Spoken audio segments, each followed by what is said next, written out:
Testing. Hello, hello, hello. Testing 1, 2.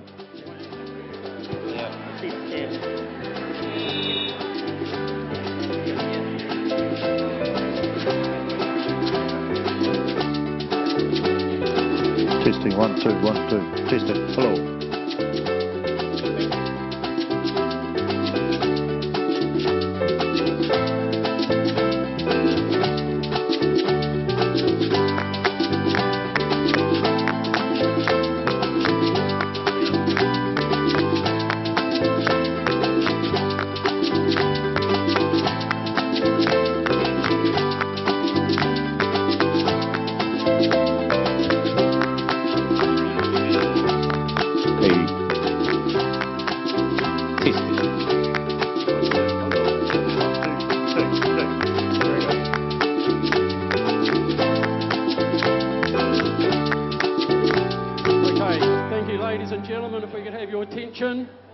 And obviously great to see so many people here on the opening of this special year for Golden Shears, the 60th anniversary. All you young people out here today, we know we're starting with the novice. I hope you're here in another 60 years, because this is where it all starts with your long career. So great to see you here this morning. We're going to officially start with the cutting of that beautiful ribbon up here to mark the 60 years of Golden Shears. It is a great pleasure to start to have the president of Golden Shears,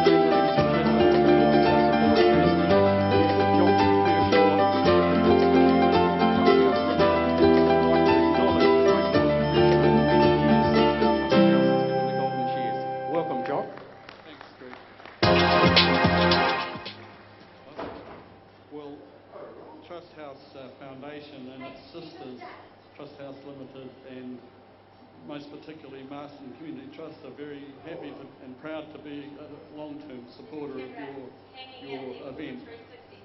Thank you, Jock. And of course, the Mayor of Masterton, Mrs. Lynn Patterson, great support from the Masterton District Council over many years. Welcome, Mayor Lynn Patterson. Thank you, Greg. It's a great pleasure to be here, and particularly for the 60th anniversary. So all the best to all the woolhandlers and shearers. Have a great few days. Thank you. And of course, the patron of Golden Shears, ladies and gentlemen, Mr. Laurie Keats. Laurie, you must be a proud man this afternoon. Yes. 60 years ago, I was probably standing down there in the sweat because we didn't know what was going to happen. There were shearers running around with gear in all directions. There was people running around, the committee were running around. But all of a sudden, when they said go, the whole thing fell into place, and it's been in place ever since, thanks to the committees over the last 60 years. Thank you, Laurie. Well, we'll have our special guests over to the middle of the ribbon, please. Perhaps, Jock, you could go over there. We'll put Laurie in the middle with these blade shears here. These are the blade shears from Mr. Peter Casely from the South Island, record-breaking blade shear over many years, and they are razor sharp. So we will officially, Laurie, at your discretion, we will cut the ribbon for the opening of the 60th anniversary of Golden Shears.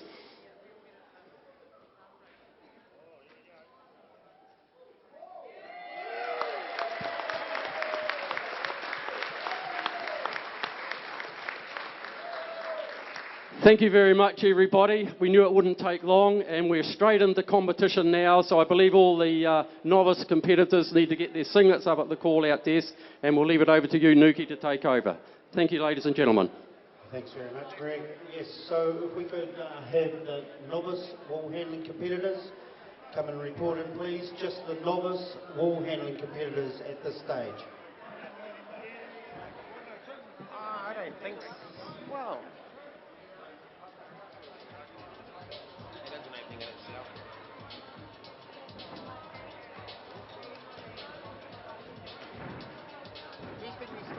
doesn't open it after that.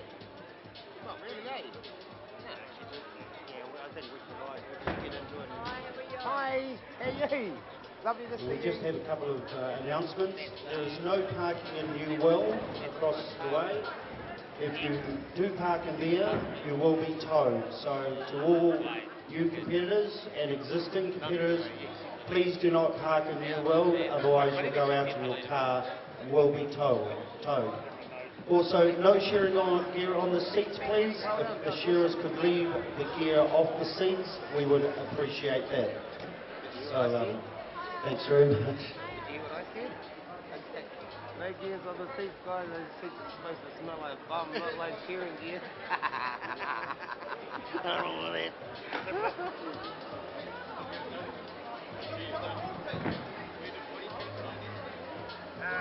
Competitors' entrance is around the side here. No, well, you're good. What are you in? To the shearing, eh? Yeah, well, you guys are not till 2:30, bro. Oh, no, hang on. Nah, it says here 10 to 5. The shearing judges. So you guys will get called up. They'll tell you to come and register then. I've just had, can the Yeah, shearing yeah. judges Give me a singer. please head back over to where you had lunch and have a meeting. The shearing You're going judges, well, man. please head over to where you had lunch and Amazing, eh? to have that meeting. Thanks, guys. Yeah. Amazing, eh, bro? You know, this is the real deal, bro. Make sure you're on your game.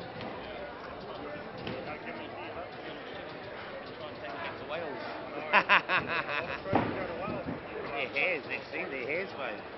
Maybe one more, maybe. No.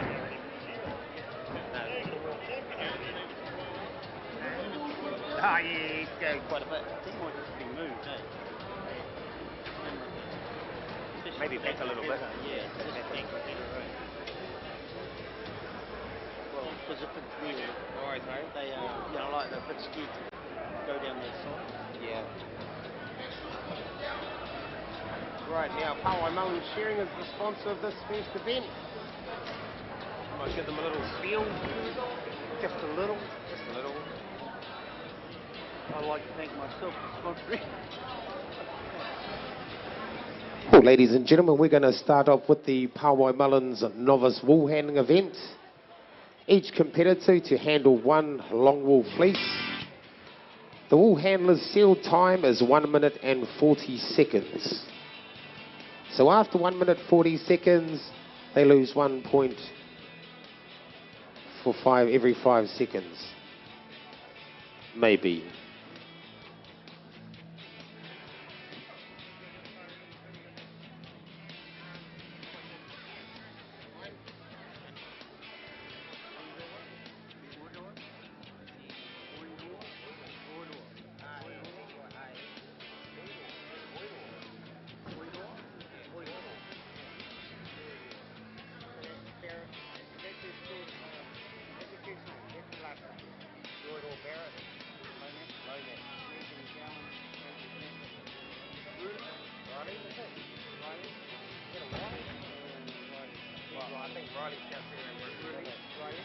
Oh, well, she's very exciting stuff. We're the last shake of the tables. There we go.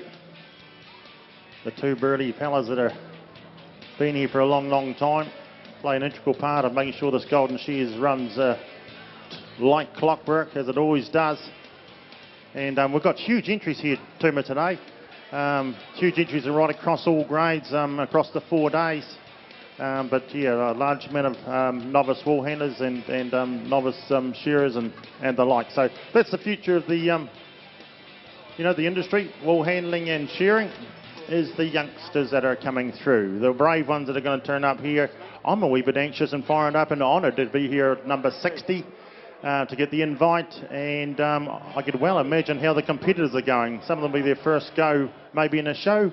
And very much a first go at the Golden Shears.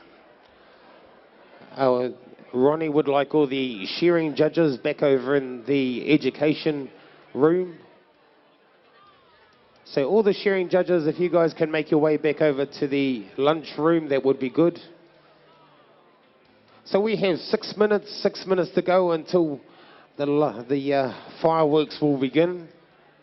And Pauai Mullins Shearing, the novice wool handling event, is the first on the cards, Gerald.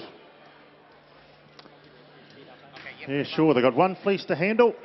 Yeah, so we'll explain all the details of what they're doing and why as that unfolds when we kick it off. So an exciting time for Heat 1. Rightio, we have the novice wool handling Heat 1. The Wairarapa Eric Lomax on table 1, Megan Gowans, Cody Lambert and Riley Renshaw. Would you four competitors please hop up and get your bins ready?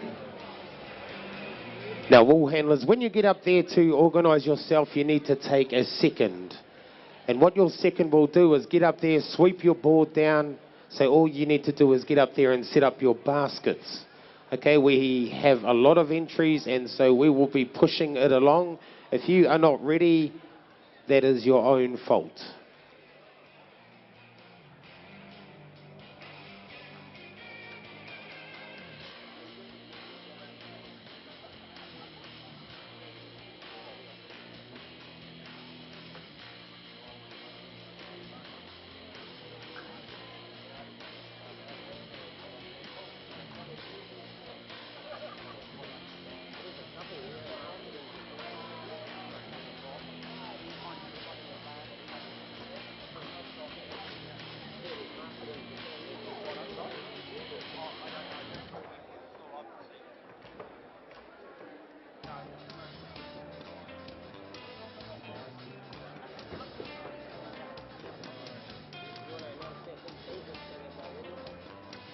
Heat 2, could they please be ready straight after this one?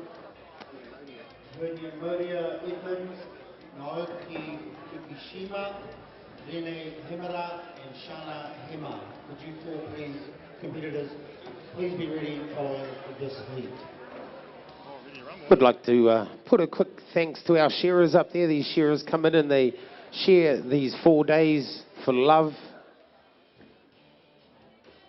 These shearers are specially selected for this job because there's shearers out there that shear the sheep and make a heck of a mess with the fleeces. But these guys are all hand selected, the best of the best, to keep these fleeces together for these young wool handlers. So thanks a lot, shearers. We appreciate you guys being up there. Party in your room on Saturday night.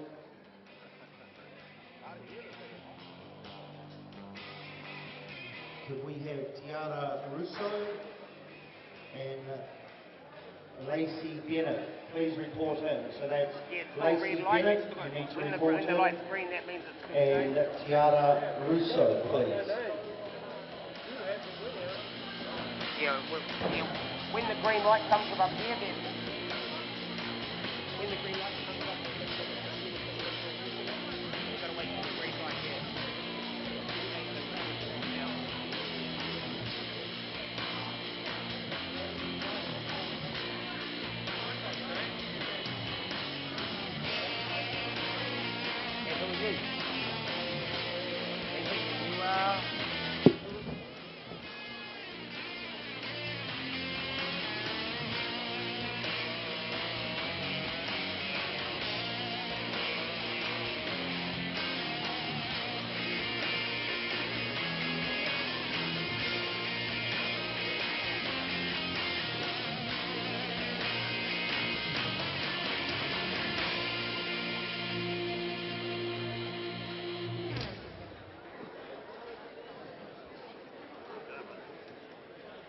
We're just waiting for the green light up the back of the stadium. There it is. There's the green light.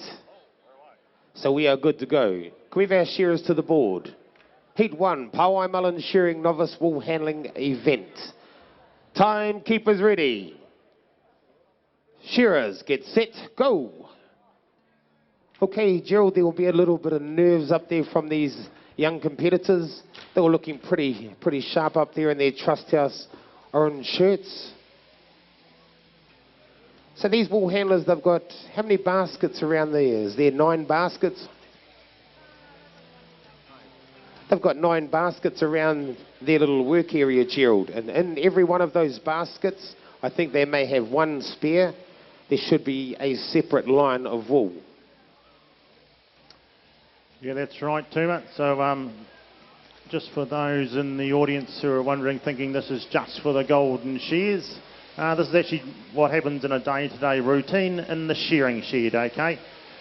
These are the youngsters that are coming along, and they'll have like a senior wool handler beside them and coaching them along and doing their thing. But here they go, they're on their own here today, and they've just got this one fleece to handle, and they've got to make these 9 lines up, all different grades of wool, all different reasons why it'll be in there, as well as work with the shearer. They've got to keep the board clean when the shearer is finished, all those sorts of things. And as Tuma was saying, they've got to control those nerves. It's we're all a wee bit hyped up. I walked in here at 1:15, and fortunate enough been here the last 5 or 6 years to open the show, and there is a buzz in the room. Wow, it was just, you could feel it. There was something special about this year, and hence the cutting of the ribbon by Laurie Keats and the likes, and what a great way to open it.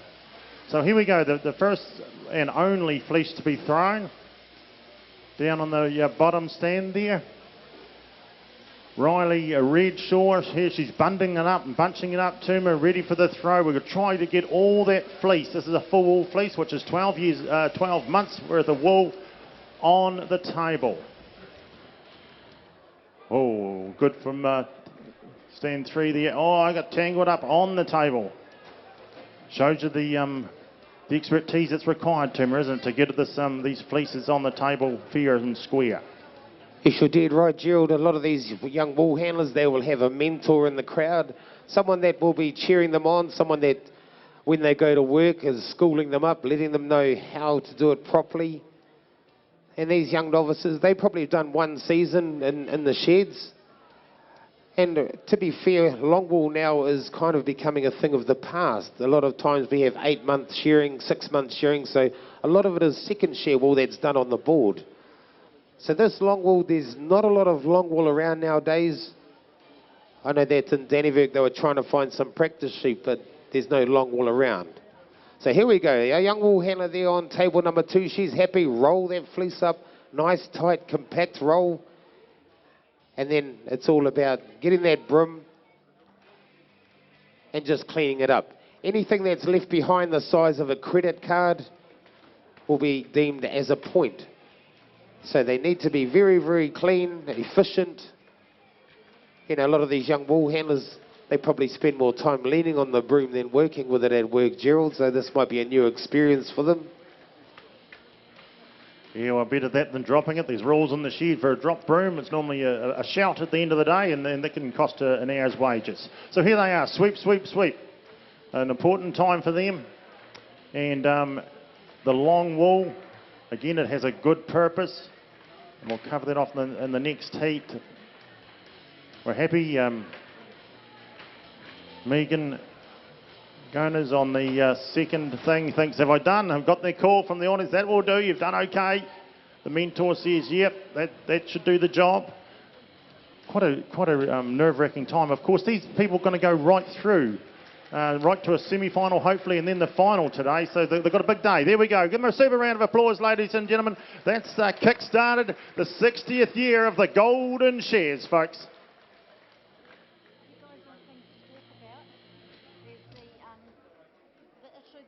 With the rattle at the moment, so some of these sheep are going to have rattle in them. And the rattle being used is not sterile, so it's become a sanitary problem. So I'll take that out.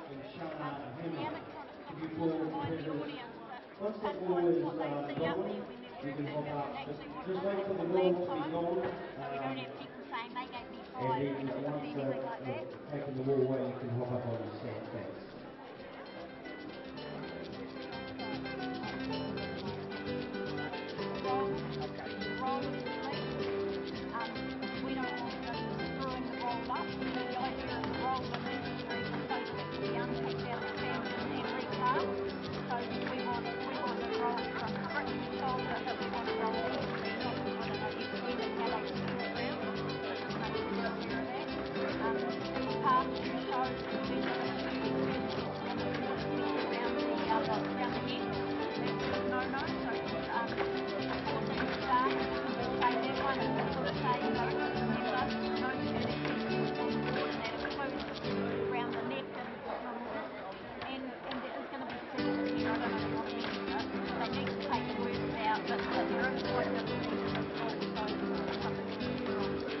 Heat 3, following this heat will be Shante Walker, Laura Bradley, Jenny Faulkner, and Lacey Bennett. It was rolled so that they could pack them and then unpack them and Heat unroll 4, them. They screw them up Lucy here, then when we get them out the bag, it's Neverman, really hard to unroll Courtney them. Kelly, So Hannah Miller, they'll be and Grace marked if they Piazzi. aren't doing the side And roll. Heat 5, Screwing it up. Robin Toast, All right, Paraki thank you. Puna, I just thought you might be bored and have nothing to Baker, do. and Michael Hewitt. That's our 5 heats. Okay, wool handlers, you should be nearly ready. Can we have our shearers to the board? We're just waiting on the green. Once the light goes green, we will be going. Commentaries lately, because I've just been getting not general, well, just general feedback, is the understanding that shearing was just for the fibre of wool, so it was just for our benefit. When actually just about 99 or 98% of shearing, and Tuma mentioned it earlier. There we go, Tuma. We have the green light. Can we have our shearers to the board? Timekeepers ready. Mother, get off the board, mother. Shearers, get set, go. So this heat we have Shante Walker, table number 1. Shantae's been doing a few shows. It's good that these wool handlers, you see them around the shows. We had this weekend just gone, they had Taumaranui, Epiri and Pahiatua, and it's good to see these wool handlers getting around to all the shows, the different competitions. They had a North Island wool handling circuit. They had to do 4 second share and 4 full wool. So these wool handlers, you know, they may have only been in the game for a year, but, you know, it doesn't take long to really pick it up if you observe, Gerald. Yeah, well, of course, there's lots of experts rubbing shoulders with them all the time. You know, most sheds these days are 4 stands, if not 6. Yeah, so just coming back to what I was saying earlier, it's, something I have been covering off is that 99 to 95% of the shearing of the sheep is actually for the well-being of the sheep. In this case, yes, Tuma said there's not a lot of full wool up here anymore, and of course full wool can get, you know, very hot if you've got 12 months worth of wool on you. Of course, you'd be like me having my shearing singlet on and a couple of puffer coats and be sitting outside here in 25 degrees of heat. Okay, so it leaves them susceptible to fly strike and you know, getting cast on a hill in the heat and you know, that can be the demise of them. So hence we shear them. So lots of animal welfare are involved in around the shearing of a sheep or a lamb and the likes. So it's, I think it's just good to let the general public realise that that's where it all stemmed from. It's a beautiful fibre, and we can discuss that at length too. But here we go, Tuma, we've got some throws. You want to talk us through these here? Shantae's ready for action, I reckon. Whoa. Oh, lovely throws. I think Laura Bradley has found her calling just watching that throw. Anything the size of an A4 sheet of paper that's hanging over the side or bunched up on top of the table, that is a point. So you'll see these wool handlers throw the fleece, then the judges, they look like they're doing a duck dance, but what they're actually doing is looking under the table to see any wool that's hanging over. So that's how the judging system works. Also, they get judged on how they work around their shearer. They're not to impede the shearer. Okay, there's not to be any touching the shearer. So we've got 1 minute and 40 seconds once the shearer pulls the cord. And then after that, I think it's 1 point every 5 seconds. So she's fairly intense stuff, Gerald. Yeah, totally agree. I was actually very surprised at the speed that the shearers are going at. It's like we want to create a you know, a real shared environment as the noise is starting to arrive. And yeah, we don't want to give the ribbons or these titles away lightly, whether you be a junior shearer or a novice wool handler. If you get these titles that they're still going to talk about years later, and I just had it just the other day in a bit of a fun event where someone mentioned something there and I thought, well, that's a few years ago, but these are special titles. They don't just go away. Once you've got your name on those honour boards, it stays there. So we want to keep them honest and get the best of the best, as if to say. So here they go. They're on the broom. They've got to get it all swept up, and you'll see them do a bit of a shakedown. Okay, that's sort of the bigger pieces down to the smaller. And again, adding value for the farmer. There we go. Oh, Laura Bradley is very on fire here. She's right, that's how it's done. Walker. I'll tell you one good thing I see with these wool handlers, actually using the broom right. They're not using it like a rake or a hoover. You know, they're holding the broom right. I think that's a big plus. There we go. Hand up in the on table number 1.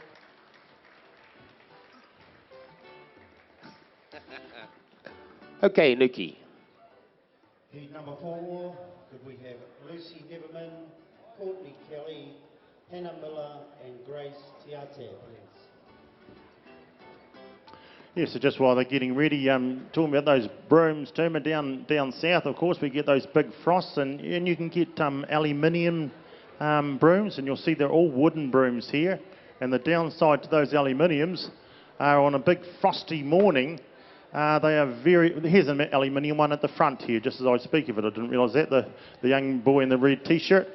They get very, very cold on your hands, okay, and when we're crutching down the deep south. So you'll find they'll have wooden ones, and they may have them taped up for all different reasons. So that's the reason there. But you'll find the telescopic, the other ones, and you can make them longer or shorter or whatever suits, really. They make a louder bang when they hit the ground, Gerald. Yeah. Okay, wool handlers, do you need to get up on the board? Lucy Neverman, Courtney Kelly, Hannah Miller, Grace Tiati. Can we have you guys up there? Take a second up with you to sweep your board. I think we're running about 7 minutes of heat, so that's pretty good. We'd like to keep that going if we can.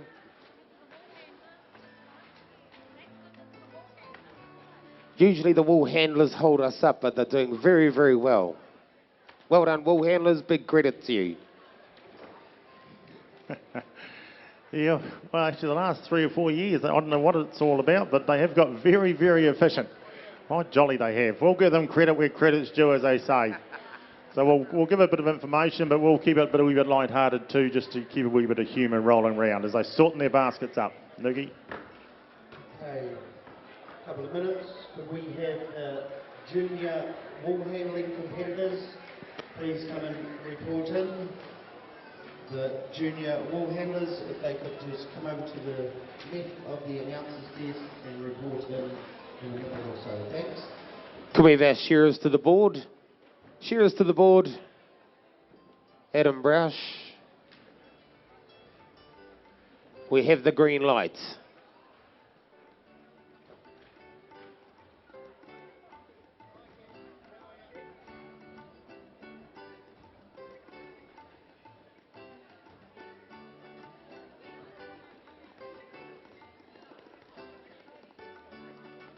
Timekeepers ready.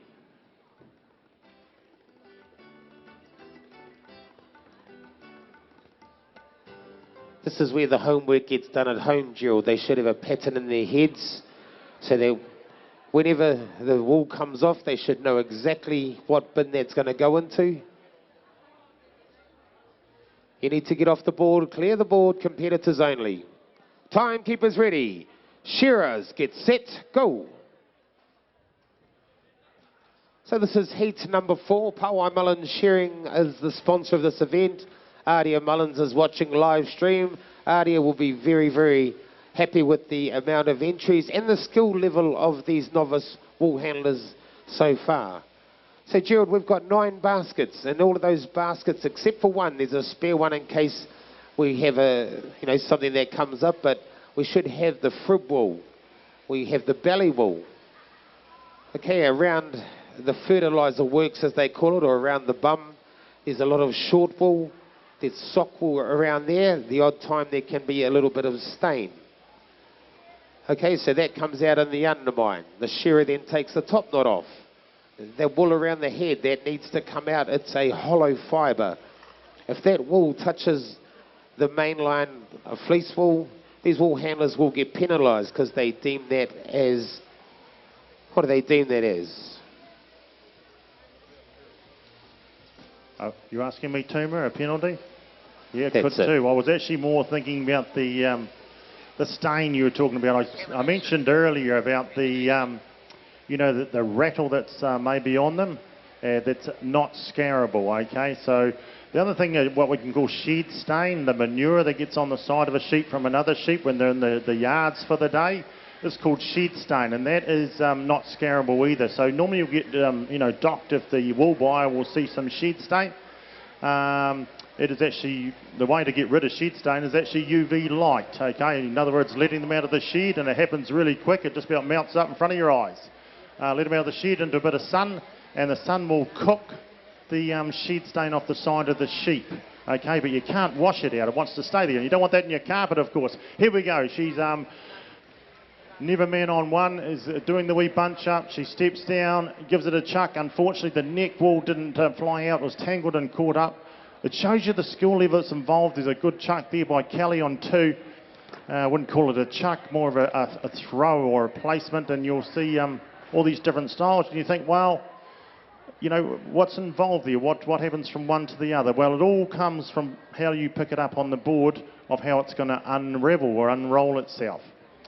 And of course, yeah, it goes on the table to get rid of those little second cuts, but of course that's a good working height. So this is where they're going around Tuma to get these, what they call first pieces, isn't it? Around these edges where they've got a bit of, wet grass has been rubbing up against them and staining it, and it's even more greasy and things like that. Yes, you're dead right, Jill. They get the first pieces. The first pieces are usually bits from around the legs. When the sheep is asleep at night in the mud, well, hasn't been much mud around here for a very long time, but they'll get dirt. They'll lie down on the dirt, and their wool gets dirty, and that's the first pieces, because those first pieces they need to be washed, and then they will come up pretty good, pretty much the same as the main line. So we've got our fleeces rolled up on tables 1, 3 and 4. The young lady Kelly on table number 2. Roll up time. The fleece needs to be rolled nice, tight, compact from the breech to the shoulder. There we go. Time down there on table number 4. So then these wool handlers, they'll roll the fleece up, put it in their little fadge, then they have to sweep everything up, and that is the second cuts. There might be some sock wool, etc. in there. They need to get all of that, put it into its own little basket. There we go. Time on 1. Time on table 2. Well done, competitors. Nikki.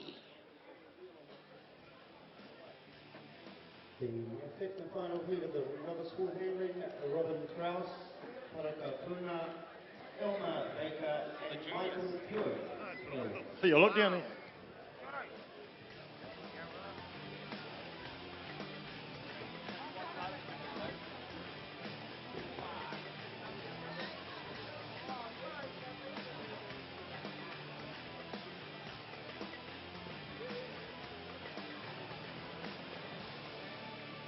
Yeah, so the joys here, you're thinking, well, we've discussed about all these baskets and the likes here on the table, and you see them all getting whisked away, and do you think they get thrown in a press out the back? Well, unfortunately not. What happens out the back is there's a lot of judges out there that have plenty of time and plenty of what they call white light that'll show up different grades of wool, and they'll go through not just the main line of wool, they go through those 9 baskets that Terma's been talking about of some of the lesser quality wool is still not being sorted. The worst wool still in the second worst wool. So that there too, it comes down to that level. So very, very important.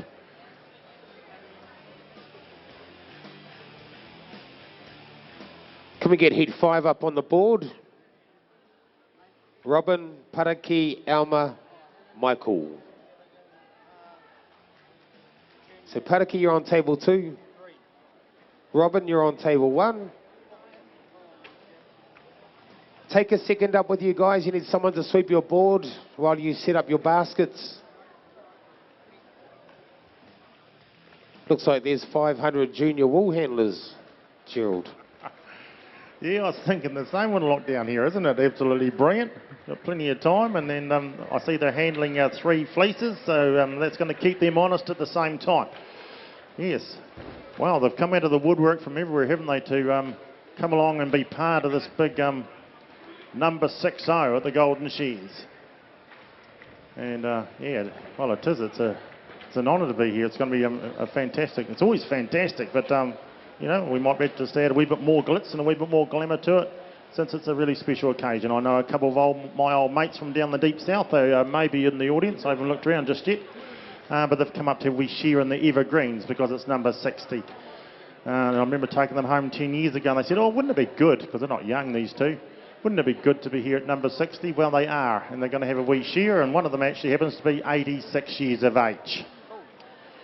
So there's more to that story, as you all know him later on. He's actually the last surviving member of the very first Golden Shears Open final here, which is Snow Harrison from Winton, away down Invercargill, way down the deep south, ladies and gentlemen. He's going to be here with his very good mate, JJ Kringle. So I don't know whether they're in the crowd just yet.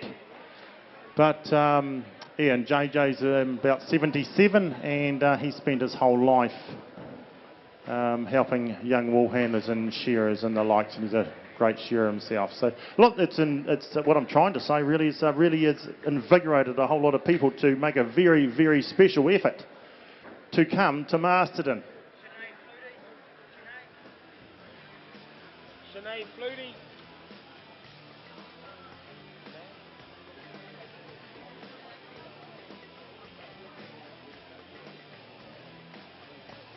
Can we have our shearers to the board?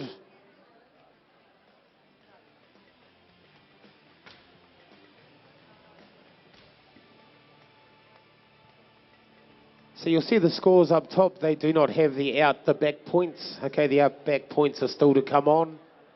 So they are just the time points and board points. We're just waiting on the green light. So this is the final heat of the Pauai Mullins Novice Wool Handling event. We have the green light. Timekeepers ready. Shearers, get set, go.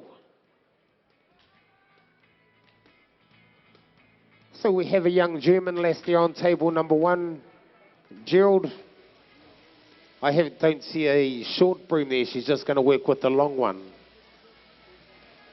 Yeah, that's right. Well, the international flavour, as you mentioned, and very big in the shearing and very big in wool handling. And once upon a time, we were the international flavour, and there's all one-way traffic as the Kiwi girls and guys travel the world from Norway to the UK, helping the world get all the sheep shorn. But eventually they started coming our way, and as we know, a lot of international people have taken trophies, the top podium spots, away from this Golden Shears, which was unheard of once upon a time. So great to have them in the country, and yeah, they add a bit of flavour to the whole thing. They come over for the main season, they get to see the world, they meet a lot of friends, and yeah, it's just absolutely brilliant. Melissa Ehaka, would you report to the announcers desk, please? Melissa Ehaka. Yeah, thanks, Noogie. So as the shearers hit the long blows, so this is where they've got to start thinking about lining up this throw they're going to do. And I know there's a lot of points tied up in this throw because it then sets up their ability to, you know, sort these first pieces. If you can see it nice and clearly at a really good height. And we can talk about safety as well. Safety's really, really big in the shearing industry and wool handling industry. That big safety first these days. But it keeps it nice and high for your well-being and at a good eye level. So here we go, down the bottom stand.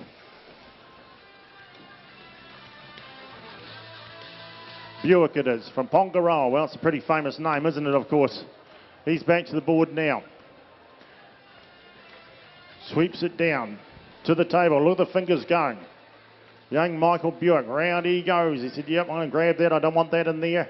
And it can be down to that sometimes. You can get a good clean fleece. You don't want to go big handfuls. You've got to get around there like a little mouse. In fact, we used to have a top wool handler called Mouse because his little fingers would just whiz around the edges, okay? And that's what it gets down to. You don't want any good wool going in there. You just want the wool that you need. And hopefully you're making good decisions on your feet, of course, too, because the judges are going to tell you otherwise when it goes out to a place you call the dungeon.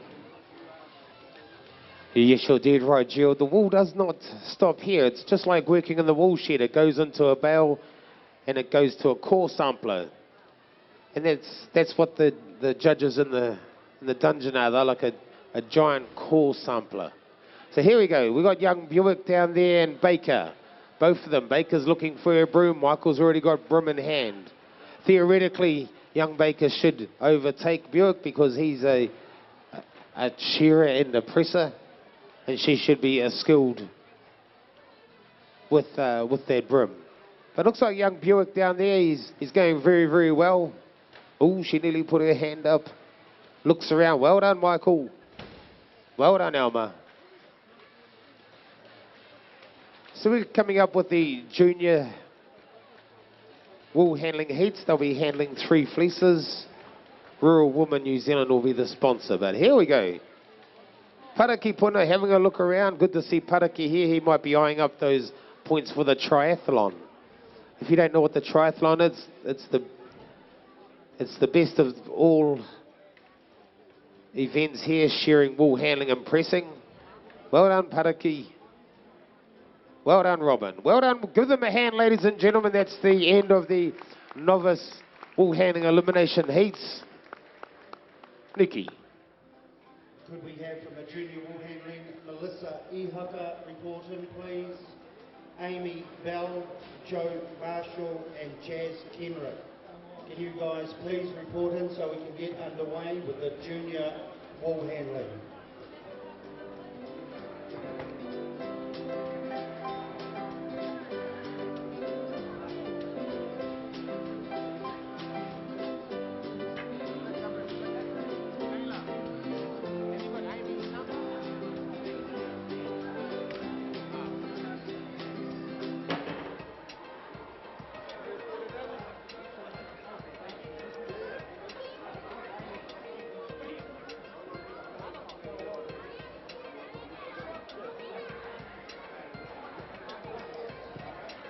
Our little spiel on Rural Woman New Zealand.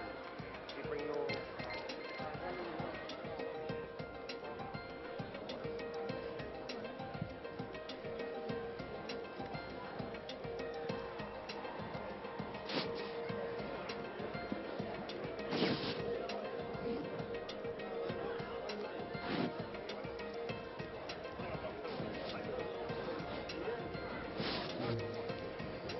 Joe Marshall for the junior wool handling.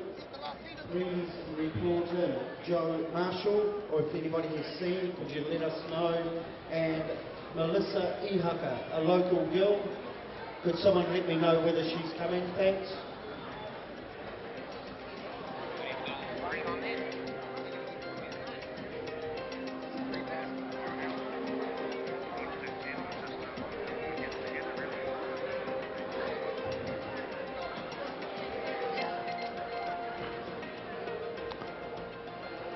Oh, well, it's going to be exciting. Rural Woman New Zealand, junior wool handling coming up soon. As we mentioned, 3 fleeces to handle here, so they don't have the privilege now of just doing the 1 fleece, because when they're doing the table, well, not unfortunate, but the way it rolls in a shearing shed is the shearer is still shearing a sheep. So you've got multitasking going on. You've got to do the table and the shearer at the same time. So it's really good. A big thank you to Rural Woman New Zealand, of course. You know, supporting each other, all the women in the rural areas and districts, and they get together and you know, talk about stuff and problem, you know, shared, problem halved, all those sorts of things, and it's a tremendous support network for just everyone's general well-being. So thank you guys for your sponsorship here today of the junior wool handling, and if there's any representatives in the audience, I know you'll really enjoy this event.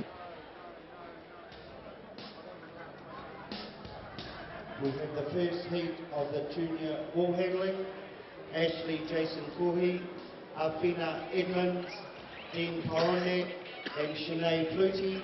Could you four competitors please get your bins and your tables ready? Thanks.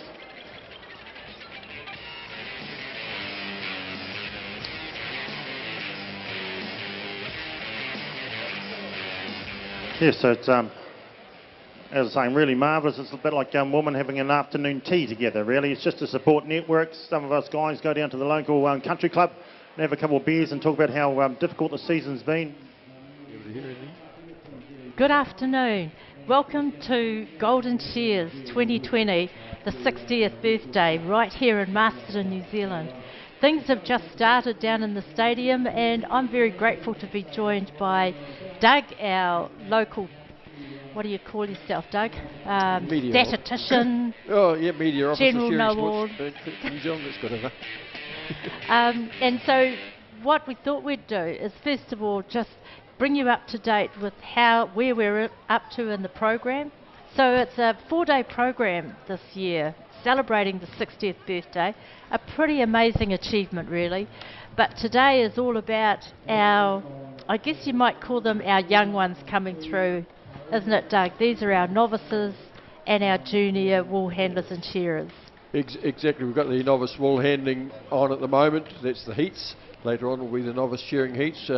Quite remarkable entries, particularly the shearing. I think it's about 70 at the moment. It'd be easily a record for that particular grade, which was introduced around about 1997, I think, off the top of my head. Yep. Overall, there's 445, 450 individuals competing here this year, and I'd imagine that would be the biggest number for quite some years as well. Yep, it's a great event and been fantastically supported by those who are able to make it. And again, you know, lucky enough to have Noise Productions bring us live to your homes. And if you go on to YouTube, Golden Shears 2020, you'll find a new innovation. These guys are always looking to the what next. And if you go on to the 360, you're able then to have real live view of the whole stadium. So, you know, you can check out who's here and who's not here. Pretty exciting, eh, Doug? Exactly. I mean, it's one of the features of Golden Shears probably over the last 20 years or so, is trying all these things which I think quite amaze even the completely unaware when they actually see what's going on. That's right. So we're just now on to heat 3 of the novice wool handling. There's 7 of these heats, and as you can see on the stage, we've got nationalities all over the place represented. One of the other cool things, Doug, is we've got some of our top line shearers actually having a go in this wool handling. Yeah, exactly. One of the ones in this very heat coming up is Paraki Puna, I know his goal is to get into the Golden Shears Open semi-finals. That'll be the top 18, I think, off the top of my head. And along... Michael Buick? Just changed the names over, I see. Don't you love it? Technology. They're going to fool you every time. Yeah, I always had trouble keeping up with it. But I think the point is that we've got a lot more shearers that are taking part in the novice wool handling. We've got some great examples and role models. Ricky Stevens the other day, you know, an open shearer, isn't he? He took out a big one, didn't he, Doug? Yeah, exactly. Ricky won the open final at Taumaranui on Friday. Part of for shearing generally the big weekend of 3 events in a row, warm up for Golden Shears at Taumaranui and Apathy both had wool handling, just shearing at the Pahiatua Shears on Sunday. If you're not there, you can probably forget about your chances at Golden Shears. Okay, hey look, I think let's get people back to the stadium, but we just want to welcome you to this 2020 Golden Shears, the 60th anniversary. Pretty cool to have a 60th, and to our global audience, great to have you. We look forward to being your hosts through the next 4 days. Back to you, Toby. You can up it a little wee bit, but not too much. We need to save the real speed for the open wool handlers. Wool handlers have a sealed time of 1 minute 30 seconds. The semi-final will be held on Wednesday. I wonder how many they're taking through to the semi-final. I wonder if it's 12, Gerald. So here we go. The shearers are working around the undermine. Short wool, dags. The top knot needs to be caught. It cannot touch the main fleece. They class that as contamination. The wool around the head and the cheek, it's a hollow fibre. It does not accept any dye. So if you have any of that wool from around the head in a black carpet, you'll end up with white specks in it. It's kind of like a straw. It will not accept any dye at all. The shearers get to the long blow. The wool handlers should be going around behind the shearer, making sure there's no wool there. And then when the shearer turns to the last side, he takes the cheek off. The wool handler should be there to grab it before it touches the fleece wool. And then now, Gerald, is when they start setting up that fleece for it to land on the table. Yep, here we go, all right. This is where they're going to start lining it up. This is when they've got to get it just dead right. A lot of points tied up and around this table area. Reasons I suggested earlier. We've just arrived. A very warm welcome to you. But here we go. We're trying to square these fleeces, these big, healthy fleeces on these tables. Wow, they brought their A game. Yeah, they're not worried how many are going to go through to the semi. They want top spot here. It's A game right from the heats. Back they go to the table here. Now, we noticed in the novice, of course, the shear was finished. Here, now they've got to multitask. They've got to have that peripheral vision, that netball playing sort of stuff, okay? Where they've got to watch the shear, the belly's going to come clear. Now, they're halfway round. Back they go. Jason Cohey, she says, all right, that's the belly. Watch the crutch ball. You can't miss that. There's too many points tied up. Edmonds does the same. Look at the pattern of them all. Dean's the same down there in table 3. Reaching right over is on the 4. Now they have to get back to the table. It's more the stand. Oh, look at that. There we go. Back to that little bit that Toombra talks about. The stuff that won't take the die. Of course, can they let their guard down, wool handlers in a shed, or can they let it down in a show? Not really, because when this wool was sold, it's sold by a sample, okay? So the big machine goes bang, bang into a bale. A sample wool comes out, X amount of samples for X amount of bales, and then that sample's put in a cardboard box, and that's what the buyer sees. So if that sampler, for whatever reason, happens to grab a bad patch of wool where someone has taken the eye off the ball and dropped it, that's what he will take as a representation of that wool. So they've got to be on their A game right from the beginning of the day, Toomer, right through to the end with every single fleece, of course. Yes, you're dead right, Gerald. Okay, another fleece about to hit the table. These wool handlers, get a wriggle on, girl, get back to the table. Here we go. Oh, you can really see the skill upgrade here from the novice to the junior. So these juniors have probably done 2 seasons in the wool shed. Young Flutie down there on table number 4. She must have had a bit bigger fleece. Took her a little bit longer to skirt. That's a lovely throw. So what these wool handlers want to do is they want to skirt half the fleece, try and get the neck wool before the belly comes out, and get back to the shearer, Gerald. Yeah, under the watchful eye, of course, of however many people here, and I see a school arriving, so a big welcome to you guys. I always love to see that here at the Masterton. The support that the local township gives is just phenomenal. And of course, I'm under the watchful eye of these judges, and you'll see them swapping to make sure it's as even as possibly in case someone has a slightly different perspective on something than the other judge. So they'll swap round and round and round to keep it as even as they possibly can from that way, along with all the courses that the judges go to. Once again, they're all volunteers, ladies and gentlemen. 5 volunteers per competitor to make this show run. But we're here for them, and that's how it rolls. We enjoy it. We have good reason to be here. So it's the roll. Jason Cohey says, okay, done that. Table's clear. A little bit of wool hanging on the table. It'll be quite wise to get rid of that before the next one goes on. So there's all these little wee intricate little bits. Meanwhile, on the floor, of course, you can see here now that we've dealt with a few more fleeces. We've got all these more and more of these fluffy bits and these little second bits getting around the place. It's about now they're going to start thinking about the tidy-up job as the shearers are done. This is what they do 8 or 9 hours a day, ladies and gentlemen. A big throw here on table 1. Edmonds on 2. Sort of rolls it out and is successful with it. Oh, they're reaching right over. Now they're back to the table. Oh, there's going to be some real broom work in a wee minute here, Toomer. Yes, you're dead right, Gerald. 1 minute 30 seconds from when the shearer pulls the cord. These wool handlers have to process that fleece. That's a lot of wool to come out up the top of the table, but that's what it's all about. It's about these wool handlers making decisions on how to increase the return to the farmer.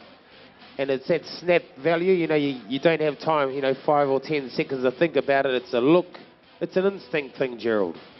Yeah, dead right. Yeah, you can't second guess it. You just got to let it come natural, really. You start overthinking it. It doesn't go too well. You've got to back yourself. And now it's broom time. Table 1. Here we go. Flicks it up. These brooms have a swivel on the end, ladies and gentlemen. It just doesn't stay there. If I grab a lay person out of the audience right now, it'll be upside down in all sorts of places. Okay, but they know how to shift the weight and have it right. They use the ear, swoop, swoop. They use the broom. It's all go. They know there's only a certain amount of spots.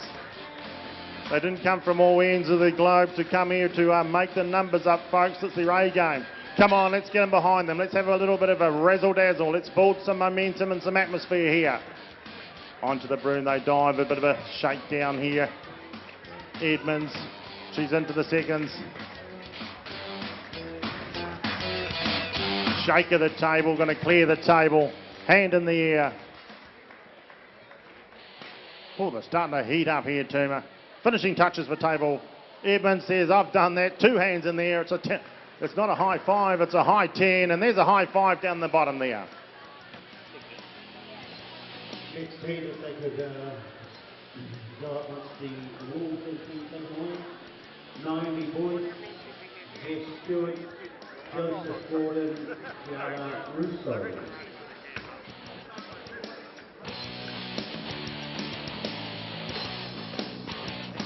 Okay, wall handlers, once the board has been judged, you are allowed to get up on the board, but you're not to get up there before the judge has finished judging.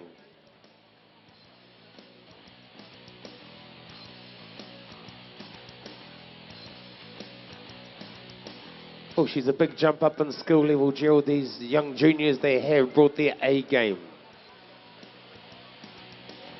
Yeah, you're right. It's great to have them here because of why are the 5 volunteers here? Well, it's to improve the industry as a whole. So this quantifies it for them of how are they going on, on the board. That's around the table area. What's their end product? Are they doing that well? Okay. So yeah, they can get a really good feedback. All these judges are very experienced wall handlers themselves, and they help them as much as they can. After when they're having, cookies and cups of tea and the lights. So it's great to see them here, and it's an absolute pleasure. I know Tim will be the same as me when you're commentating at shows, and there's huge entries in the novice and junior areas of the shearing and wall handling. So that's the future. Still a lot of sheep to be shorn in New Zealand and a lot of sheep to be shorn around the world. Wall handlers, you are to stay on the board until all wall handlers are finished. Okay, and that's a sign of comradeship, whatever that is. No, it means you all get up there as a team. So we work as a team in the wool sheds, and up here you're like a team as well. You don't leave any team member behind.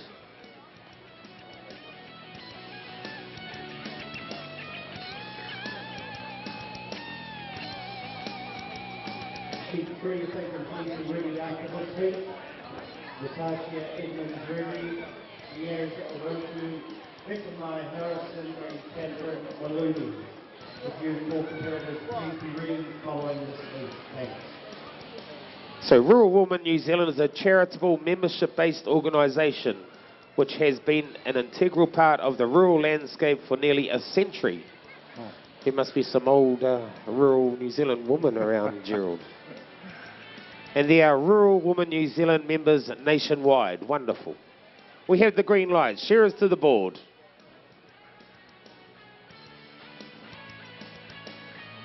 Timekeepers ready. Shearers, get set, go. Thank you very much, junior wool handlers. You guys are doing well to keep organised and get up there and get yourselves ready. So we have 9 baskets around these wool handlers. We have frib wool, belly wool, sock wool, short wool, first pieces, necks, fleece wool, dags, Gerald. Dags. That's been a bit of an issue, this main shed, dags. Is that right? Oh, yeah. Yeah, the dags, not ideal at all. Probably okay. You might get away with it up here as far as the shed stain goes, when I spoke earlier about that. But as far as the shearers go, sometimes they may, what do you call that? You negotiate with the farmer to say, hey, we've got to take this 15% of these animals have dags, and we've got to take that off. But we'd, maybe would like a bit more payment. And of course, the wool handlers have to make sure they get it out. We don't want any dags in the wool. That doesn't go down too well. so forth and so forth. I don't know if it still rolls like that. I've been out of the shearing game as far as bending my back a lot of years, but once upon a time we sort of just come to a real good old friendly, whatever you want to call it, conclusion might be the word. That's what we'll stick with at the moment. It's a bit like camaraderie, isn't it? So the shearers are up and over the last shoulder and as synchronised as they should be to make it as fair as they possibly can. A big thank you to the resident shearers because, they're giving up their time to shear some sheep here to help these wool handlers and, of course, help the committee here at the shears. So here we go. Boyce is going to be the first one to hit this table on the front stand. Then we got Stewart. Who's going to go for the good one? Boyce gives it a plenty of air time from out the side. She took to the side of the table and sort of flicked it, give it air time. You'll see some will roll it out depending on what they think, and others may give it ear time, okay, but like a basketball game, they'll flick it. And it worked okay, I think, here, Tuma on one, that down the side of the table and a wee flick. Yes, Naomi here on table number one. She would have had the best throw there. It's a bit of a confidence boost too when you throw a good fleece and it hits nicely and you're like, thank you. There's nothing worse than going to throw a fleece, the neck gets caught at the bottom of the table and you throw it and you're like, oh heck, you just want to hide away. But these wool handlers, this is their second season, a lot of them in the wool shed, some of them a little bit more than that. So they are well skilled enough to deal with the situation that's at hand. And I'm just watching this Naomi, she's skirting away, has a quick look at her shearer, gets back to her business. And you can see that she doesn't hold too much wool in her hands. Some of these competitors, when they're skirting, they seem to hold a lot of wool in their hands, and you can actually end up over-skirting that way, Gerald. So you're better off to, keep trying to get rid of that wool. Joseph Gordon down there on table number 3. He's at quite a commanding lead down there. Time-wise, that gives him a little bit more time to really organise that fleece. So it'll land lovely, Gerald. Yeah, well, he may be one of the having a good run at this here, junior, of course, but also probably the triathlon. I know him and his brother are having a good run in the pressing here last year. He gives it a fair bit of muscle there. Had some porridge this morning by Joey. There's the flick I talked about on table 2 from Stewart. The turn, the shearer's coming out for whatever reason. I couldn't get it on the line. It's going to have to go, and just flicked it at the table from a distance. It works well when you get what's known as a cot. A cot is wool that's sort of like a tight little mat, okay? But you'll notice these fleeces are nice and open, okay? They take a lot of handling. You've got to get them just nicely. You give it too much air time and she'll start opening up on you. Here they go, once again back to the shearers. Oh, they've got a bit of a run on. Oh, and the broom's on the board.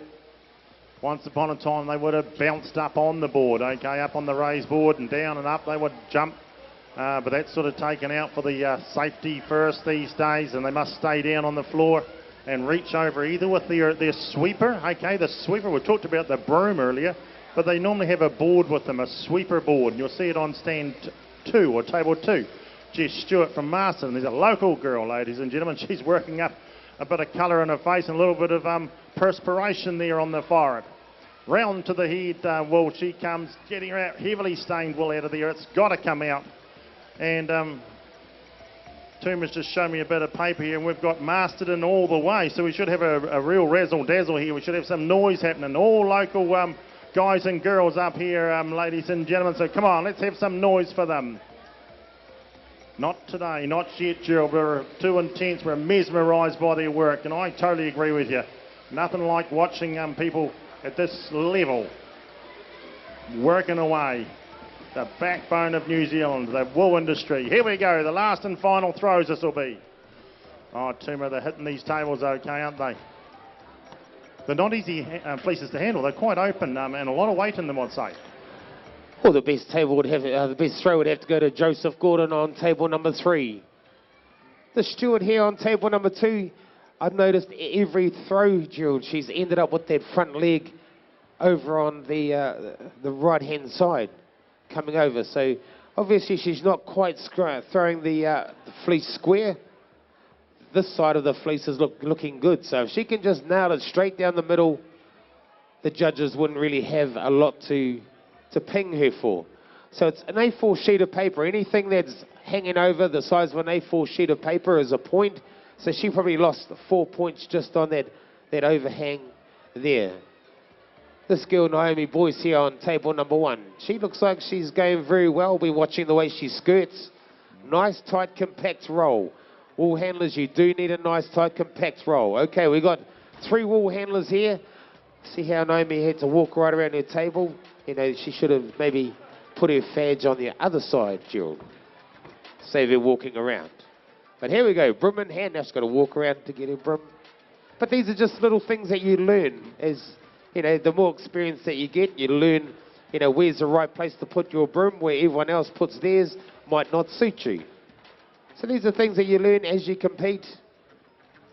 Down there on table number 4, Tiara, she's got her broom in hand now.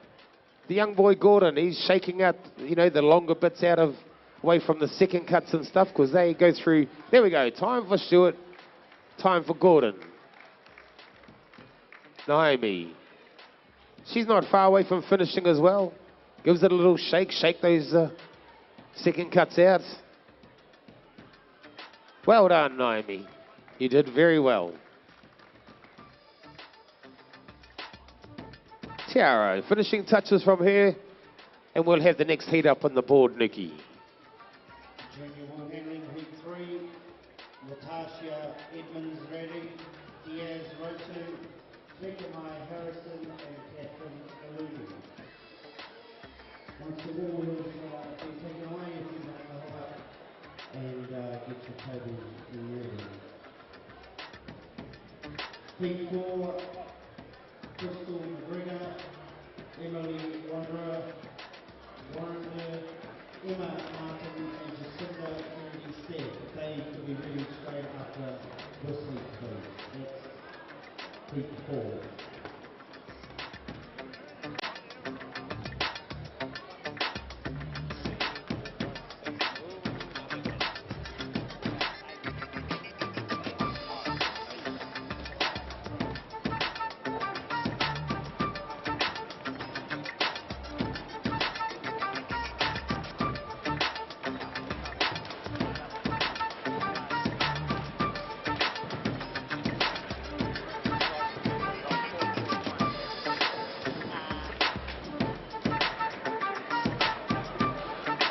Rural Women New Zealand offers support, friendship and learning opportunities to rural women. It also provides an authoritative voice in a wide range of issues affecting rural women and their families, including health services, education, social issues and the rural environment. It also offers scholarships and bursaries to assist rural students access education opportunities.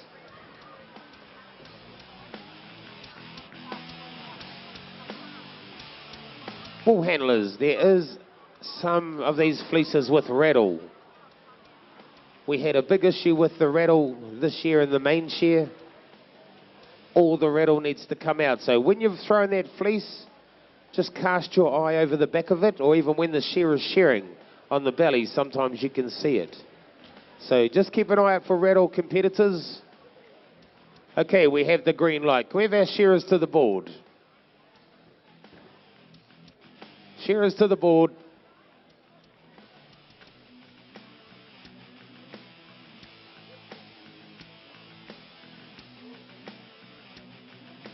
Timekeepers ready.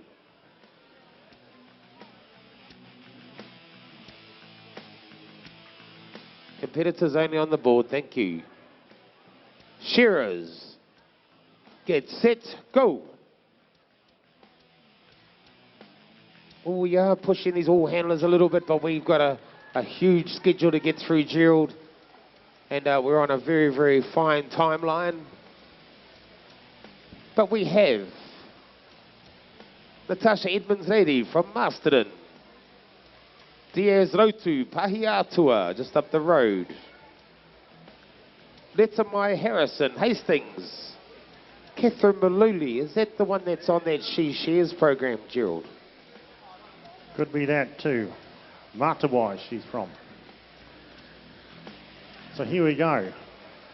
Like any show, you're only as good as your last one, and your reputation doesn't put you in the top podium spot before you arrive here. You've got to bring it on game day, as if to say.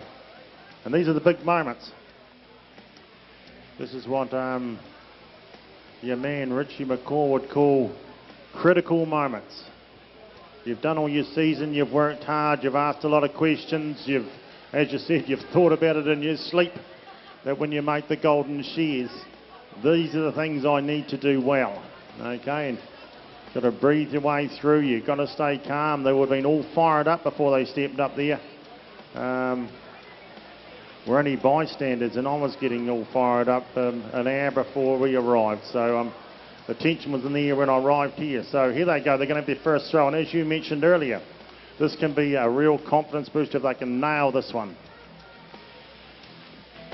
He says, all right, we'll get that bit of loose wool out. We can't do any skirting on the board, but we'll get that sorted. Here we go. Natasha. Oh, that one leg wants to fly over the side, and the judge has a good look at it.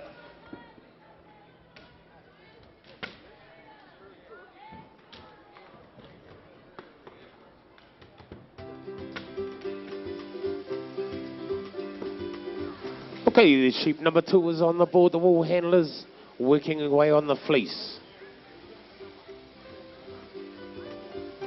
So you can see these wool handlers, they get to the area closest to the crowd, and they are looking for the neck wool. Okay, and they'll walk down, and you'll see them, they'll flick the fleece over, and what they're doing is they're looking for any other faults that could be there. There might be a bit of skin or something there, and when they flick that wool over, it just opens it up.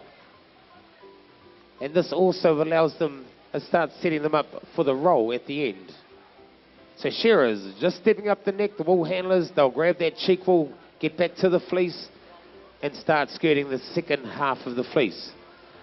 You'll see a little bit later on in the senior and the open class, you'll see different strategies. The taller wool handlers will actually just stay on one side of the table and pull the wool over to them. Kevin Applin, can we have you to the microphone desk, Kevin Applin? So these shearers are about to turn to the last side. The wool handlers need to have a look. Grab that cheek wool. Don't let it touch the fleece. Deemed it as contamination. You'll see a little smile come upon the judges' faces. So down the last side work these shearers. Come on, wool handlers. You need to pull your finger out. Get a wriggle on. Because this is how it rolls in the wool sheds, ladies and gentlemen. The shearer will not stop for you. You need to get a wriggle on, Gerald. Yeah, there they go. They've got a bit of a run on, all right. Harrison from Hastings. She said, I've got to get back to that board. So does Maluli. She says, I'll sweep that. That board's got to be clean for the old shearer, and the fleece is sitting in the way in a shed situation. He sticks his heels in and says, wool away. And a bit of a grumpy old voice as if to say, come on, girls, get the wriggle on. Or guys, whoever's up there at the time. Okay, so we've discussed just what they're doing up here with all their wool, and I get the call because the committee here at the Golden Shears are very workable, and they want the crowd, all you good folk, to experience as much as you can, and just in case you're only here for one day and you're passing through. So John Hodder at the moment is just organising a pressing demonstration. Okay, so there can be a pressing demonstration. All right, so we might do that when we've finished all this wool handling. I'll get the call. But if you want to hang around for that, please do so. It won't be the competition. That's all day tomorrow. And the big one on the Friday night, of course, the men's finals. But yeah, if you're only here for today, we're going to do some pressing. Just so you can see what happens to the wool from here in a wool shed. It'll be in the press.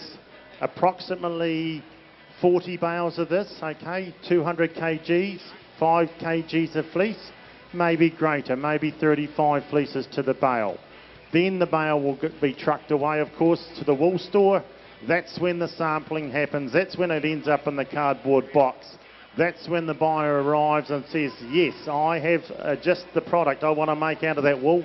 It's got a micron of X, a colour of such and such, and that suits me down to the ground, and he starts bidding on that stuff. So we're going to have that very soon too.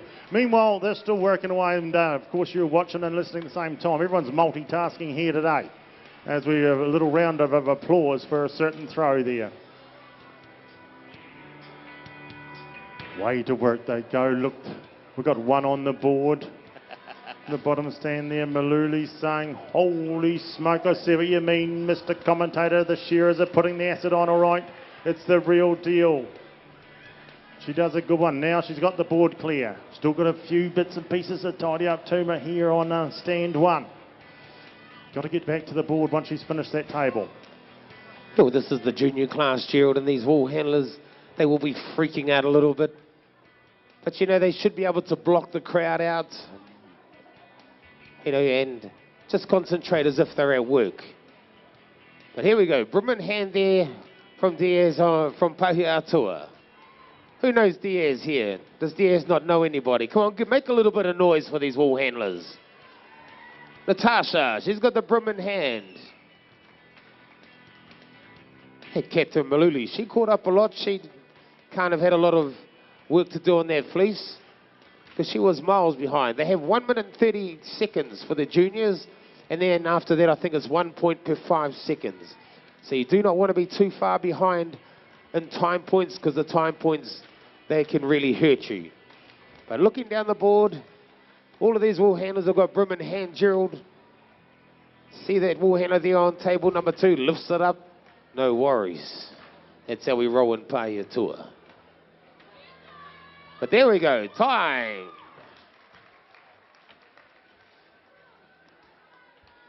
Time for the tamai.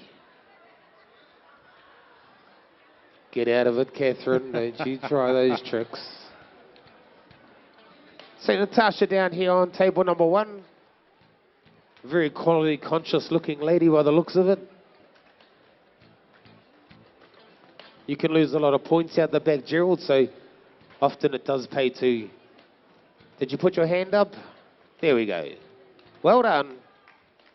Make sure you put your hands up, competitors, high so the timekeeper can see it. Okay, Nikki, who's in our next heat? Heat 4, Crystal McGregor, Emily Warrender, Emma Martin, Jacinda Kennedy, Steph, please. On that heat, we have Adam Gordon and Canal Tiffany Brown and Clinton Palmer. That was heat 5.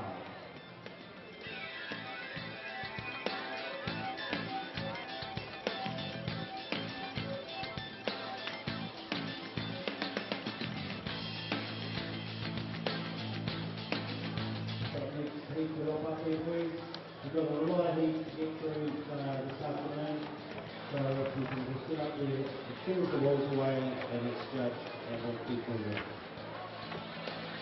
As soon as we get the green light, competitors, we will be firing into it.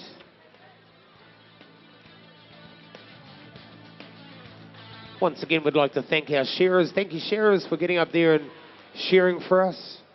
You guys are doing a great job.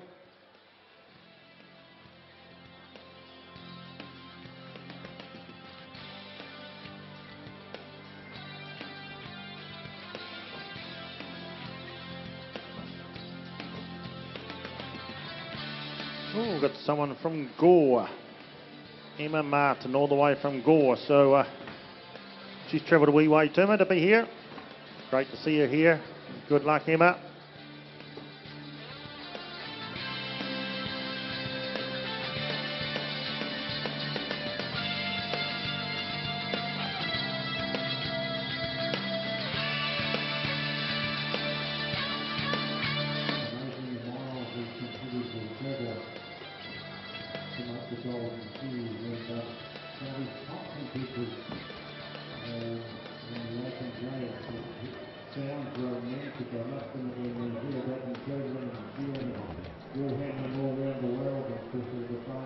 Welcome back. So we're getting through these novice wool handling heats, and with us here at the moment we've got Philip Morrison. Now Philip and I actually go way back.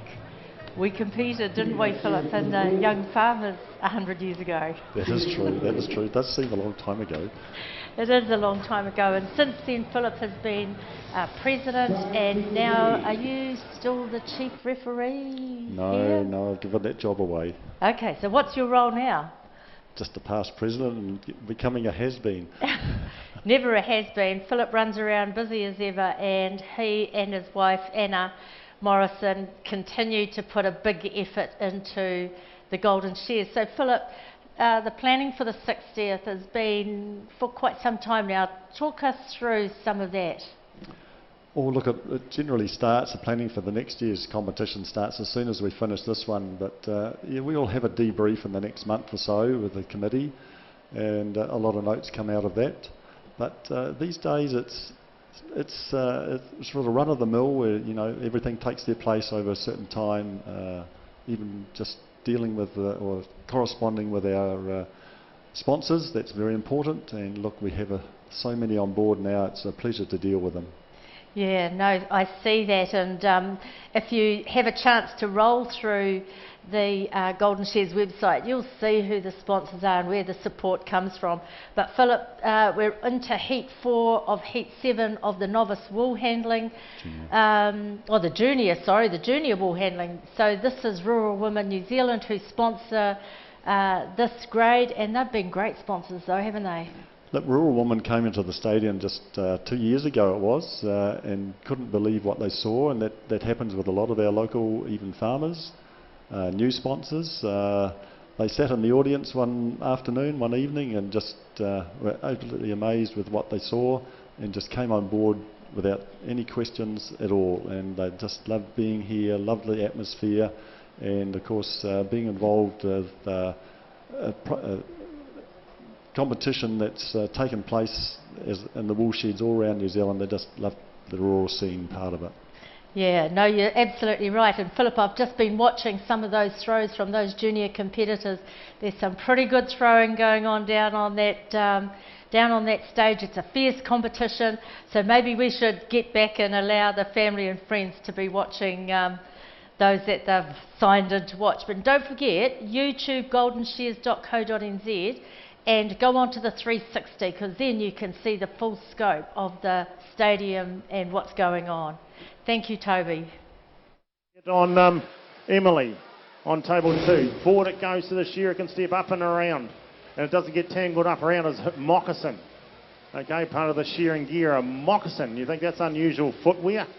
And you'll notice they've got little leather moccasins on. That gives them a full awareness, or a pretty good awareness of where their feet is on the sheep. The odd time you'll see shearers shearing bare feet. Not that often, but of course then you've got a real good sense of where you are. But these are little wee leather mocks for health and safety and the likes, and that's what they do. So table 1 clear as Crystal runs back to her to get the next fleece organised for another super throw. Well, just watching these wool handlers, Gerald, you can see the ones that, you know, are very, very organised. You know, they have their little fadges in the right place. You know, their baskets, you can see them when they're skirting little bits out. They're not really having to look to where they are throwing. Oh, that's a pretty good throw on table number 2. A little bit overhang. Holy Crystal. So this is what happens. A little bit of pressure has come on, ladies and gentlemen. They've done the first fleece. They were feeling pretty good. And now, you know, they start... The pressure really starts hitting them. And now, that's why all of those young wool handlers up there, they all sort of had some sort of mistake up there where they're overthrown it. Or they kind of haven't thrown the fleece straight, and they've ended up with overhang on the side. Anything the size of an A4 sheet of paper, that is a penalty point. So the shearers, they've cleaned up the undermine, taken the top knot off, up the neck they go.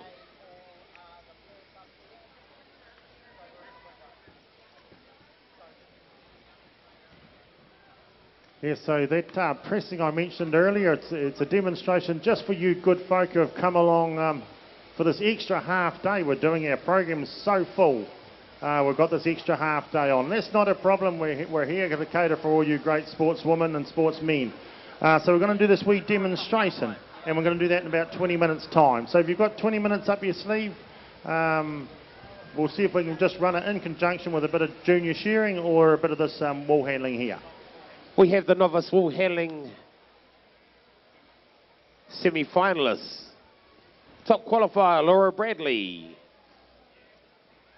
Shania Himmer, Michael Buick, Grace Tiati, Shantae Walker, Megan Gowans, Lucy Neverman, and our young German friend, Robin Kraus.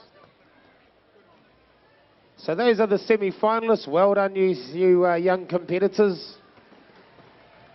You'll be on later on this afternoon. So here we go. Who's absorbing the pressure the most? Up there on, not a bad throw on table number 2. A little bit of bunching. Oh, there's a little bit of overhang there. I didn't see that. So probably table number 3. So 1 minute 30 seconds is the sealed time. So you wool handlers, you do need to get a wriggle on. And this is where that organisation comes in, Jill. You know, where are their baskets? You know, they're handy. You know, this wool handler here on table number 1, she should finish skirting on this side because that's where her fadge is set up for her fleece. And the handle of her broom is on this side as well. So if you're looking up to the stage, that'll be stage left. See, everything's on here for her to move forward. Yeah, that's right, Tim. It's a matter of adjusting to all those different aspects of yourself. Okay, your height and right-handed, left-handed, all those sorts of different things. What works for you as they shake the table. That table's got to be cleared. Here we go. Crystal says it's going to be super clean. Onto the broom she goes. She's got one of those telescopic ones, the ones that get really cold on a frosty morning. You've got to wear your little mittens to keep your hands warm as you're working away on a cold, crutching day down on the deep south. A real frosty old day. But here they go. They're in the heat of the township of Masterton right now, in the heat of the bright lights of the Golden Shears here, folks. Look at them go. They're working away. All the brooms are starting to rattle. We're going to have the press rattling in a couple of minutes too, ladies and gentlemen, and possibly going to bring that forward. We don't want you missing out there. It's going to be wee shakedown time. This is when they're going to have to sort that wool up. Oh, look. We just need to be steady on the commentary that we're in the heats and we're starting to get wound up ourselves. There we go, hand in the air, down in the bottom stand. Oh, they're all getting tidied up. Emma says, oh, it's been a long trip. It's been planes, trains and automobiles, and I've done my best thing there. Okay, heat 5. The junior wool Adam Gordon and Canal, Tiffany Brown and Vincent Carr. It's heat 5. So once again, once the wool has been taken away and you've been judged, you'd like to hop up there and get your tables ready. Heat 6, Michaela Rehana, Dee Rangland, Shyla Kanakiana and Vinnie Phillips. If you four could be ready following this next heat, please. Rural Woolman New Zealand are the sponsor of this event. Thank you very much to the Rural Woman New Zealand.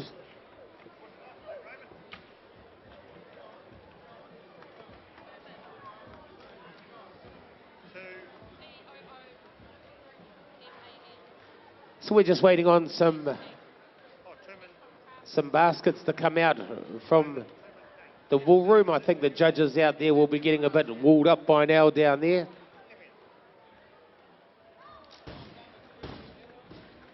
We're going through very, very well competitors. We're keeping the pressure on and you guys are keeping up. Well done, guys.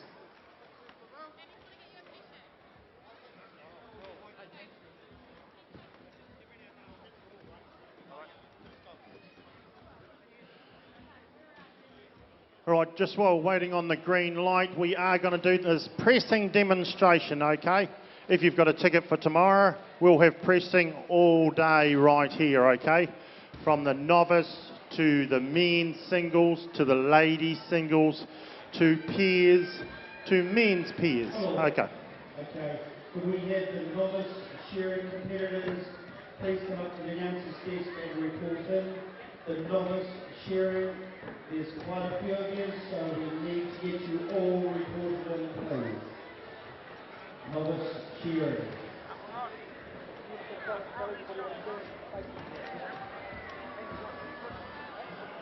We have a green light. Can we have our shearers to the board?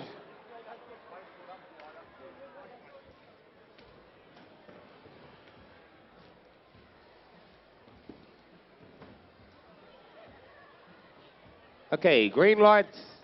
Timekeepers ready.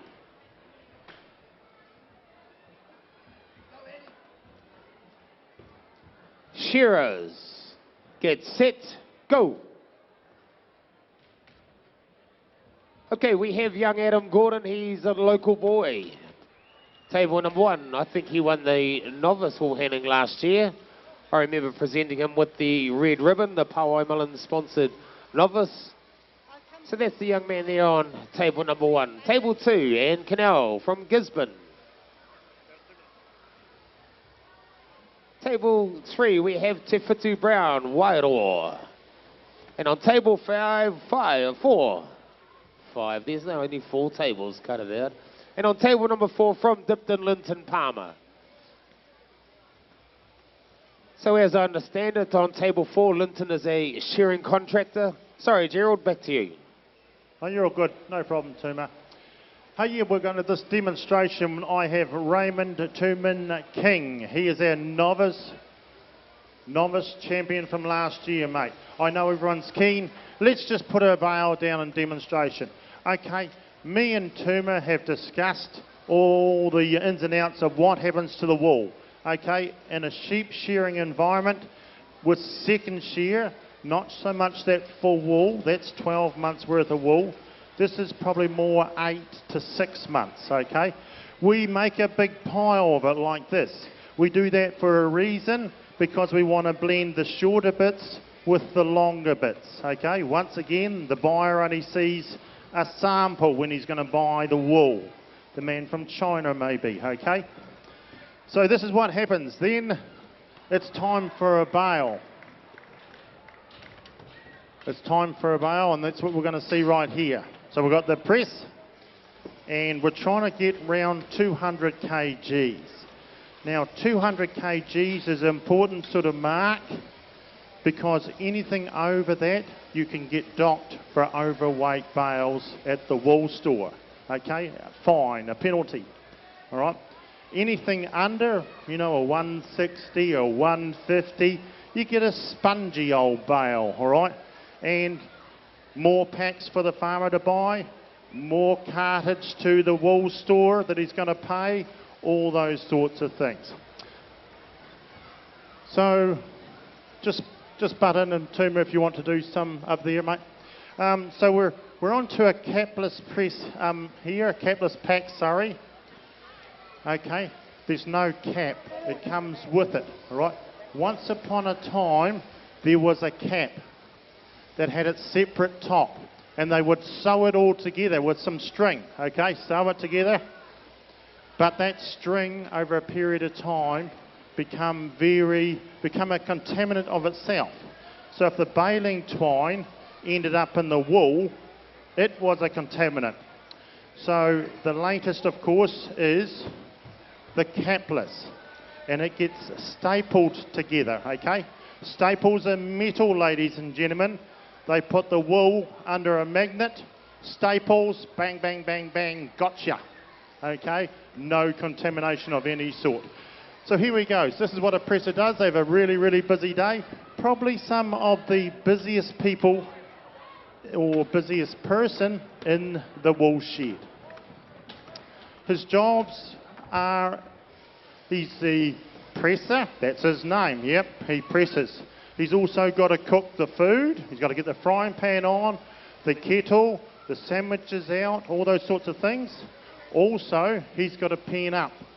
The shearer comes out, the pen's empty, they pulls the sheep out, sheepo!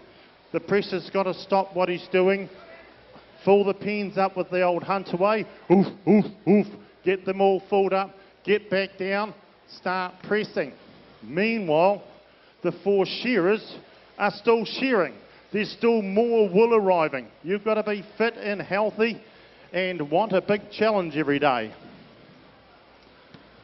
So here we go. We've got 2 presses working in tandem.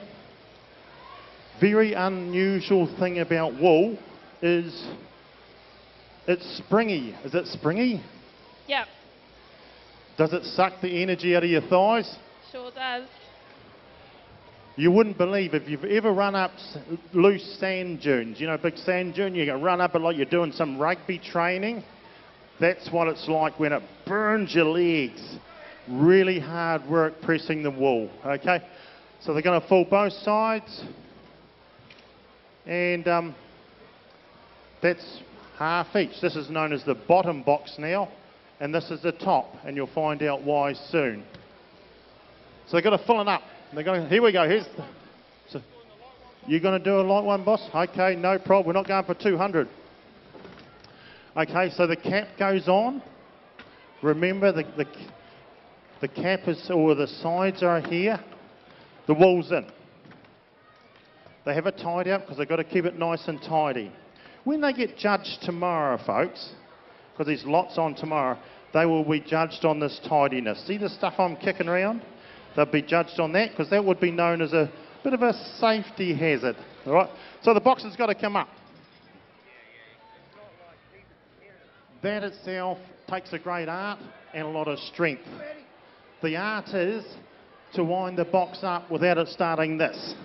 When it starts that, it starts hitting against the centre pole, and it is really hard to wind up. You've got to have to wind up really quickly, but hold it steady at the same time. All right, so there's all these tricks. How did all the wool stay in there? Well, see these things here, folks? They're called pins. All right? Sometimes when you're busy and you get distracted, right now we could get a sheepo. Sheepo. So my man, Raymond, has to head away and fill up the pen. Comes running back and thinks, I've got to get this bale down. I've got a busy day. And starts winding it down and has forgotten about these. It's called pressing the pins. Sometimes they can end up just about in the bale, all right? You get so far and you've got such a bend on the pins and you can feel the weight coming on that you hear this bang, and that's where the pin's bent that much that it pops out. Okay, pressing the pins. It costs you a 24-pack of Spates or Tui, is it, Tuma? Tui or DB, whatever you prefer. So he's got to the stage, right. He's filled up the pen, the frying pan's just ticking away. There's still wool coming off. And he says, right, it's time to get this baby down. I've got to get to work. No need to go to the gym, ladies and gentlemen, when you're a presser, okay?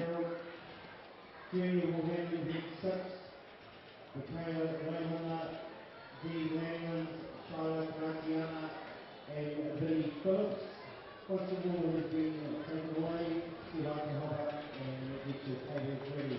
Pete 7, Taylor Douglas, Tiana Phillips, Torpilla Barrett Phillips, and Helen Little. They will be ready following this week's case. Thanks very much, Nuki. Right. So now we've got all the wool squashed, okay? We've got it locked up. Those last little bits on a general, you know, tomorrow, Raymond had it quite easy because he's got a soft bale. You might have his feet off the ground, swinging off it, okay? They get really, really strong muscles through here called the trunk muscles from this. Okay, they get a big line where their spine is and these two big muscles down their back. Trunk muscles, they become really strong.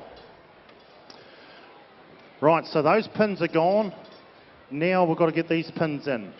And you're thinking, well, we don't want those pins in. Yeah, your cap is too low, buddy. You won't get them in. That's to hold the wool in so we can get that cap out of the way. And then, of course, we can put the staples in, all right? So this is how it still happens, okay? You're still going to end up, there's lots of different models and been lots of inventions over the years. I've been involved in what's known as the Edendale Crank Up Day, which is not long finished. And we have, you know, a vintage shearing competition where we have these old presses of when they... Excuse me, Gerald. Can we have our shearers to the board? Okay, Gerald, back to you, mate. Yeah, cheers, buddy. Yeah, so a Donald press or a Reed and Grey, that'll make a few of your ears prick up. They were the ones that wound up and over. They didn't go up and round. They actually wound it up like that and bang, it would land on top of this one. It'd be a boom, boom, boom, and it'd land flat. And it took two people, one on each side. Click, click, click. So lots of races in those days. I remember as a kid, my father had a combined farm with his brother, Brian Spain.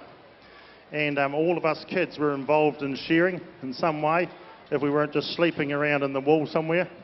But we'd always wake up when it came to pressing the bale because it was a race between the two brothers. It was right, on your marks, get set, go. Okay, Gerald, we're good to go here. Shearers to the board. Shearers to the board. Shearers to the board, guys. Timekeepers ready.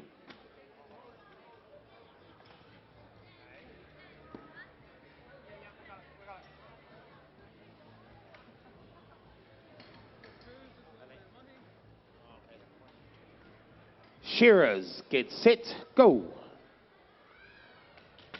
Okay, we are on heat number 6 down here. Gerald, I'll get back to you in a little bit. We're just going to introduce these girls. We've got Michaela here on table number 1. Michaela from Tapunui. We have Dee from Piopio on table 2. Charlotte Crotiana, Masterton 3.